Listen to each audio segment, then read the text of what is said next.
everybody. Thank you for coming out tonight. It's tonight. Usually on the stage I'm like, tonight! But this morning, it's this morning, so thank you all for coming. It's really funny, someone was talking to me outside and they were like, are you nervous before you do improv shows? And I'm like, no, not at all. And I was standing in the hallway there as this was starting, and I stand in the hallway a lot during shows, and I was like, I'm really nervous right now. This is like prepared words.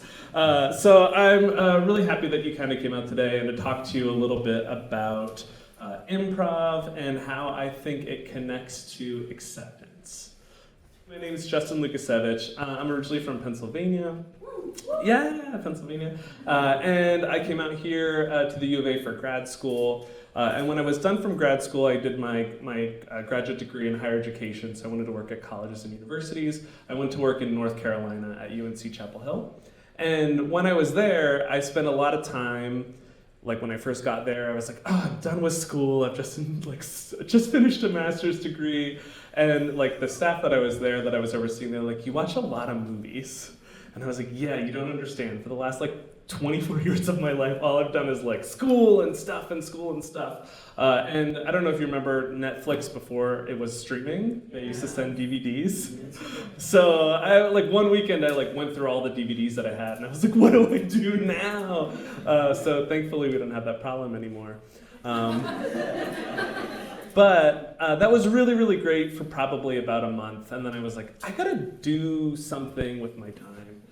This has been a nice rest, but I need to kind of do something. So I was looking for a hobby because I didn't have those at the time. And I was like, I'm gonna go take this improv class. And I was really lucky to end up in a place where there was an improv theater, and the people that were there had trained in Chicago and kind of moved back to their hometown to, teach this stuff to others. And once I was doing improv and I was kind of finding out the idea of yes and, which we'll talk a little bit today, I was like, wow, in my life when I've been most successful, I was using the skills of improv. I was using these things to be successful, and I wasn't really thinking of it in that terms, but once I learned those, it was easy to understand kind of how these things that we're doing on stage to improvise, to make something up together, are skills that are really successful in life. So I do believe that improv, the skills of improv comedy, can be a life philosophy. How many of you have heard of the idea of yes and? Yeah, most people. It's really funny because if you asked this question 5 years ago, you'd get 4 or 5, and now it's in the zeitgeist. Corporate people are like yes and things, and we'll synergize. I love the idea of yes and. The idea is, yes, I'm going to agree to what's happening here, and I'm going to add information to whatever's happening. Yes, this thing is going on the stage. It's just the two of us together. We're making something up. I agree. And here's some details about that. Here's what I think about that. Here's my perspective about that thing. And sometimes people are it's just yeah. And it's not necessarily that, right? It's I'm going to listen to what you're saying. I'm going to take that, and I'm going to give you something back that's directly related to that. How many times have you been in a conversation with somebody and you're you're not even listening to what I'm saying. You've already tried to formulate your response, and you're in improv, we really try to get away from that. We want to be in the moment. We want to listen to what's happening. We want to kind of be processing it quickly and then respond. What I've done is I've pulled a couple improv quotes from improv folks, and I'm going to use those to kind of frame the conversation today. So this one is from Rob Riggle, and he said, listening is the key when you improvise. You put a lot of pressure on yourself to create, to be generating information and trying to be funny. But if you just listen to what's being said to you and then react honestly, you will generally get better results. When we teach classes here, the first thing that I tell people is that improv is not about trying to be funny. It's about working with the other people and building something together. That's where the comedy comes from. That's where the fun comes from. And I really like this quote because it talks about listening. And this usually, people don't believe me when I say this, but improv is more about listening than it is about talking. The funny comes from people really, really listening to each other and then working together to create something. And people think a lot of times it's like, how do I tell a joke? How do I make this thing funny? How do I do kind of the thing? And really, it's so much more about listening. And when I say that to kind of the one-on-one students or to anybody, I keep trying to say to like, if we had a world where people actually like listen to people more, what an amazing place that would be, right? Like truly listen to people. And how amazing would that be? So hopefully in improv we're helping people do that a little bit. So the next quote is from Dell Close, who a lot of people consider like the father of modern improv. He helped create a lot of the formats that we perform today, but he said, fall, then figure out what to do on the way down. And I really like that as connected with this Tina Fey quote where she says, you can't be the kid standing at the top of the water slide overthinking it. You have to go down the chute. Yeah, I love those two quotes because they really kind of encapsulate something that's important about improv, which is you kind of have to make big choices and you kind of have to go before you're ready. But the best thing about it is connected back to the listening quote and the yes and quote is that if I go before I'm ready, if I put something out there that I haven't fully formulated in my head, you're going to actually listen to that and then actually respond to that thing that's said. So it's such a nice environment of trust because I'm going to be in this space together with somebody else.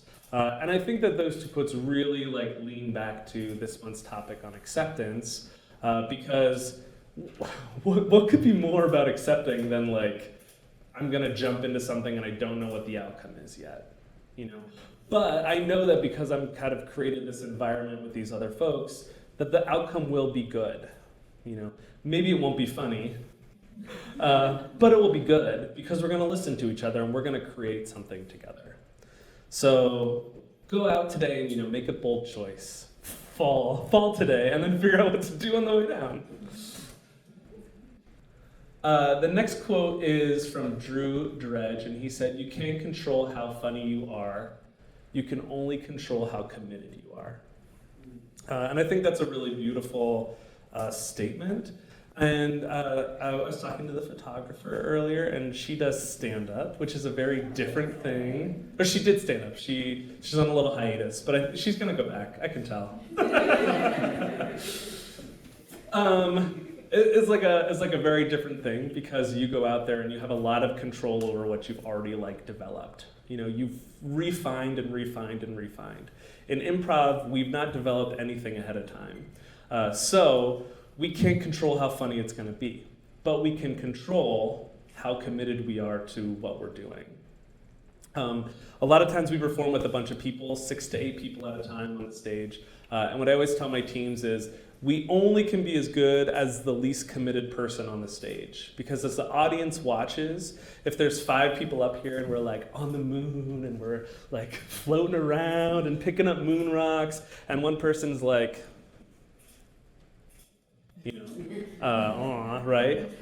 The audience is gonna be bloop, they're not on the moon, right? And I think a lot of times I work with Greater Tucson leadership. I used to work at the University of Arizona. And I used to always tell this to my teams there. We only are as good as our least committed person, right? So we have to be in this thing together. Especially in the world of improv, we're all we got on the stage, right? So we have to be committed together. And I think I also think a lot about this quote because people will come here, right, and they'll watch an improv show, and I don't know if it's going to be funny or if it's going to be fun or whatever, but we can control the controllables, right? So if people come here and, the sound works well and the place feels clean and we come out and we're excited, we smile when we enter the stage, we, enjoy the audience as we kind of get started. All those controllables, if we do something that maybe isn't the best thing ever or a scene doesn't go super well, the audience will forgive us because we're committed. They're going to see us being up there in a committed space. And then when we get to the next scene and it's really funny, they're like, I forget about that last thing, right? Because I watched these committed people do something interesting together. Okay, next quote is from Sashir Zameda. She was on SNL a couple years ago. She said, I just followed the fun. I just followed the things that I was really interested in, and it turned out to be what I needed to do. I really love that quote. There's like another quote by Steve Jobs, and it's like connecting dots backwards. It's like, I couldn't connect the dots forward, but I could connect the dots backwards when I look back in my life. And in improv, we have a phrase that's called follow the fun. So if something funny happens in a scene, if something fun happens in the scene, do it more. Do it again. And I feel like that's like a really enlightening thing for people in improv when they come and take classes. I was like, that was fun, do it again. And people are like, can we?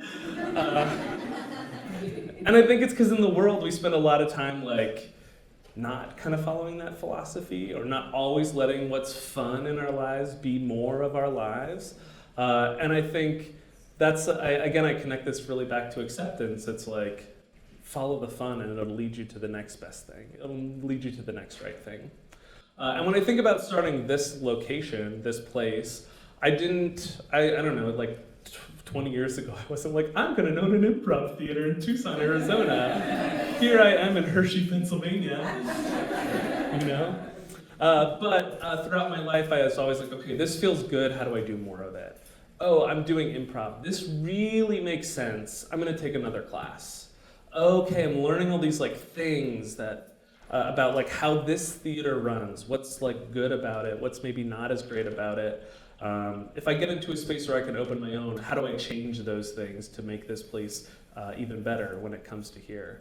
When I arrived in Tucson, there wasn't an improv theater. There isn't an improv theater here yet. So I was like, okay, I'm gonna start a thing. What do I want that place to look like? And as I look back, I was like, wow, I have this leadership experience, I have these improv experiences, I have this kind of like organizational development pieces, and then it becomes this place right here. And it's amazing because I'm really lucky because all those things led me to create a space where people can be creative and people can, accept for who they are and accept other people for who they are and actually listen to each other and create really amazing content on the stage. And there's a lot of moments that I feel like really lucky to be able to like be a part of that process. Before I started this 10 years ago, 5 years before that, I didn't know that I would be here. And 5 years before that, I certainly didn't know I would be in North Carolina learning improv. So follow the fun. The next quote is from Amy Poehler. She said, "You can't do it alone. As you navigate through the rest of your life, be open to collaboration. Other people and other people's ideas are often better than your own.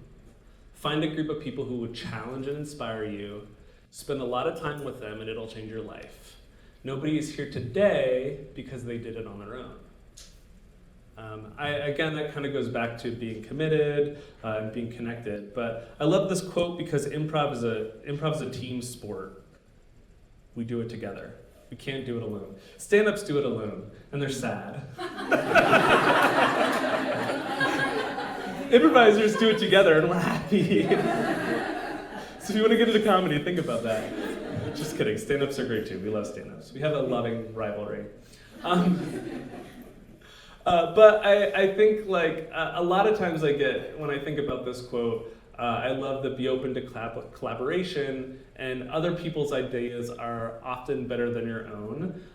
There's a lot of times when I'm doing improv where I'm like, I got a great idea, and I come out on stage and the other person initiates first. They kind of get the first word out, and then I have to say, cool, let go of what I had, right? Because I now have to I'm in their scene. I'm trying to think about how do I help them really get their idea across.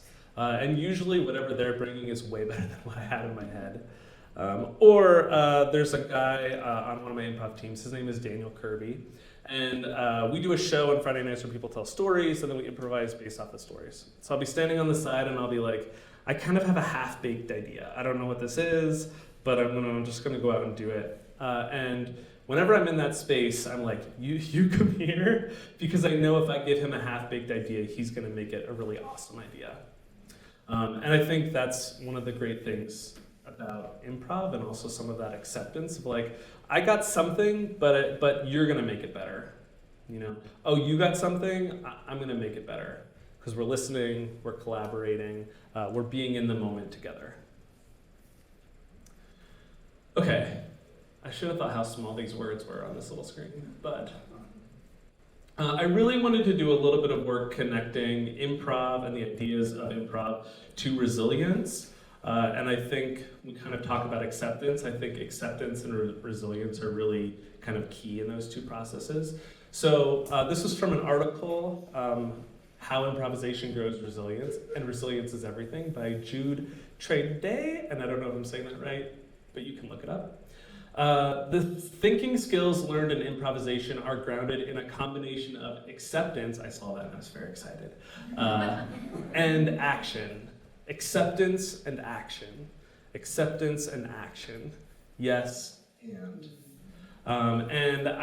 This really hit me because in improv we train ourselves for resilience because we cope with reality, the first bullet there.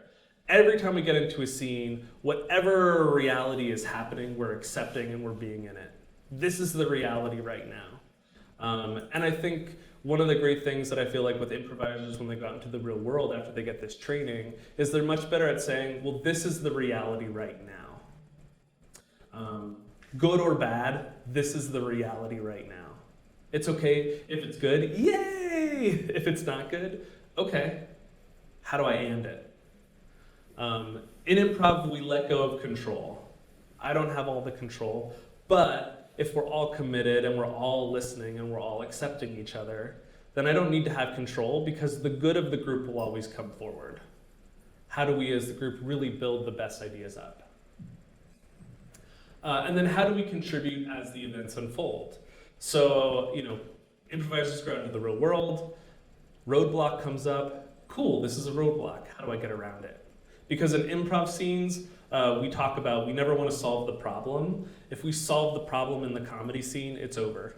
The comedy's gone, right? In improv, we talk about in improv, basically what we're doing is constantly representing the problem in different ways. We're never solving it. We're just saying, okay, here's another way to solve this problem. Okay, we got up step one, step two is another problem. Oh no, step two is another wall that we gotta get around. Uh-oh, step three is a river we gotta cross.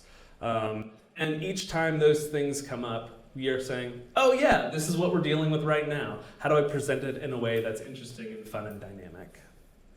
If you've not taken an improv class, you should. If for anything, just because learning some of these skills, right, just help us cope with the reality of the world, which is sometimes good and sometimes bad, as we know. Okay, here's the last thing. So I heard that on the way in, some of you were nervous that I was gonna make you do improv. And I'm going to. Just kidding. The last thing that I want to talk about, which is kind of related to the last thing, and we say this a lot in improv, is the audience doesn't know we've made a mistake until we've told them we've made them a mistake. So whatever's happening in the scene is the thing that's meant to happen until we come out of the reality, right? We stop collaborating, and then the people are like, oh, that didn't feel good, that felt weird. They disagreed, they didn't agree where they were at. And that's when improv breaks down. I've been in I was in a short form show, which is like Whose Line Is It Anyway, if people have seen that. And we were doing a thing, and the person started doing the complete wrong thing. They were thinking of the next game.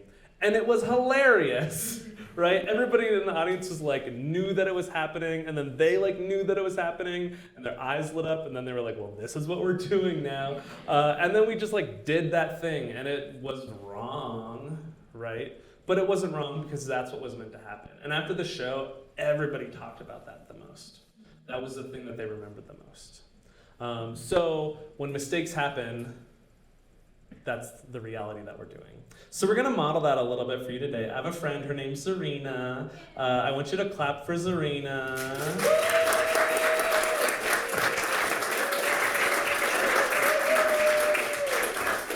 She's been running the tech for today, so she's been really great. She's an improviser here. She's hilarious.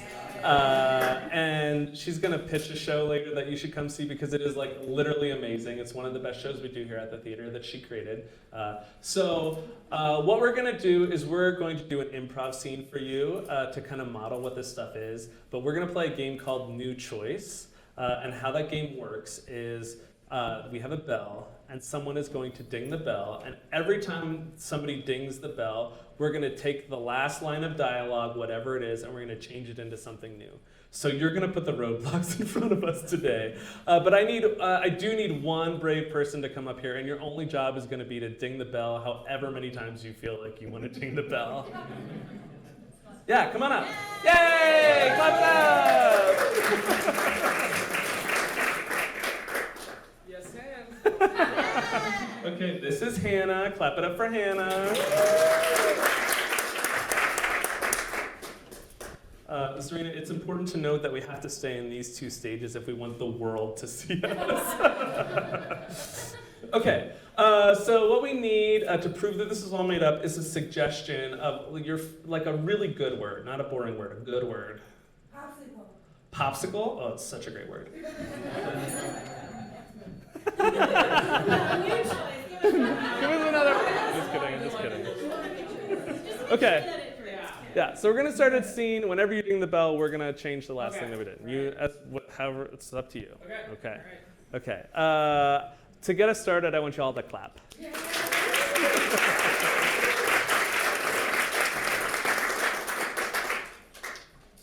There's no more cherry. No! I know. It's okay. It's not okay. It's not fine. I promise we still have grape and it's You know how I hate grape. Grape makes my tum-tum go rum-rum. Grape makes my belly button go smelly button. Grape makes my innards go outards. Yes, but okay. How about if Mom, you know I will not go to school without a grape. You know that I will not go to church without a cherry popsicle. I know, sweetie, and what if just if I just scrape some ice? What if I just take all of these and throw them at you? And then Is that what Jesus would do? Is that what Moses, the most important apostle, would do? Sweetie, I just don't know what to do. I mean, I should have bought only the cherry kind and not the multi-flavor ones. I'm so sorry. Can you ever forgive your mother? I don't know yet. I think I'll have to think about it. Sweetie, I just want you to be happy. Why? Why, God? Damn you, God! Damn you, God! Thank you. Serena, everybody! And that is an improv scene. But yeah, so I think, again, hopefully that helped to illuminate some of the things that we talked about today.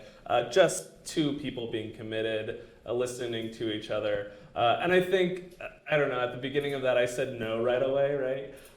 But it's important, and I think this is an important takeaway always from like improv and yes and, is that yes anding something can be saying no, right?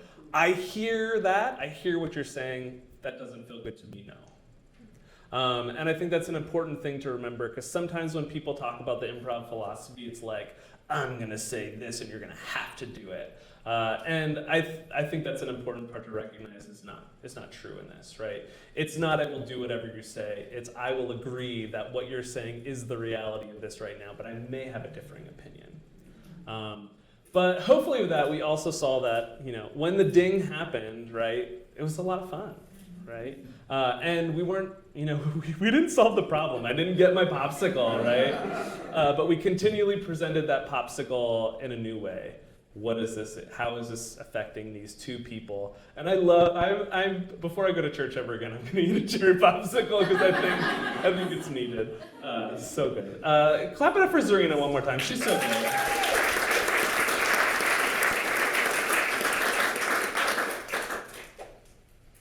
Okay, I think I turn it back over to you all and you do something and then I do something.